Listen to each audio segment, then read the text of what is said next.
सामने चौका लगा लिया और खड़े हो गए प्रदान करने के लिए। और जो ही गूंज उठी वह स्वर, हे स्वामी नमोस्तु नमोस्तु नमोस्तु अत्र अवतर अवतर स तिष्ठ तिष्ठ, जो ही गूंज पड़ी आवाज।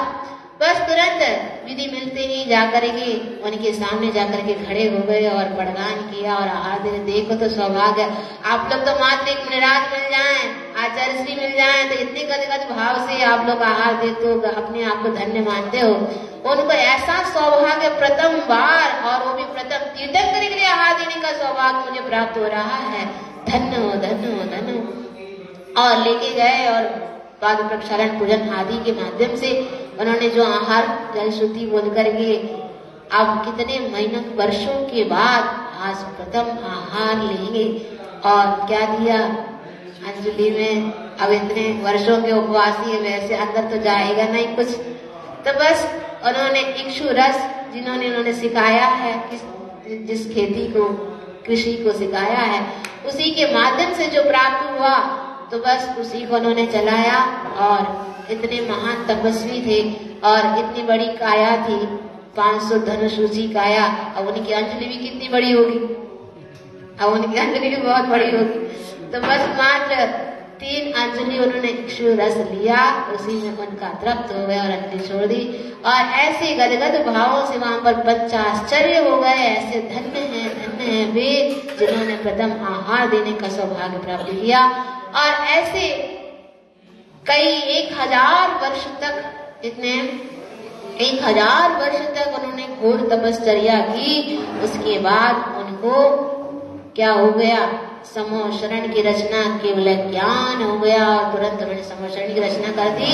अब वहां पर प्रथम देशना हमारे लिए, सभी लोगों के लिए उन्होंने प्रथम देशना दी।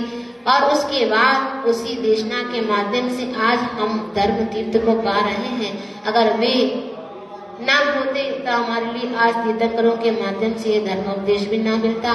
तो ऐसे प्रथम तीर्थंकर जब अपनी आयु को जान लिया है, बस हमारी पूर्ण होने वाली है, तो उसी समय उन्होंने 14 दिन के पहले ही अपने समूह शरण को भी छोड़ करके पहुंच गए। कहाँ पर, ऐसे ठंडी में जहाँ पर पूरे के पूरे बर्फ से ही भरा हो, ऐसे पर्वत पर पहुंच गए। क्योंकि ये कर्म को काटना भी बहुत मुश्किल है, उसके लिए बहुत कुछ शरीर को, इस तन को जब दबाएंगे तब जाकर के ये कर्म भी करते हैं। ऐसा मन समझ करके वे 14 दिन के पहले ही जाकर के कैलाश पर्वत पर जाकर के विराजमान हो गए और अपने ध्यान के माध्यम से, शुक्ल ध्यान के माध्यम से ऐसे लीन हुए कि आज माघ कृष्ण चतुर्दशी के दिन उन्होंने 8 कर्मों को नाश करके आज कैलाश पर्वत से मोक्ष की ओर पहुंच गई आत्मा। धन्य हो गई, धन्य हो गई। आज ये लाडू क्यों चढ़ाते हो, लाडू चढ़ाते हो, क्यों चढ़ाते हो, कभी मालूम है तुम लोग को क्यों चढ़ाते हो? लड्डू लाओ, लड्डू लाओ, क्या काय के लाओ लड्डू?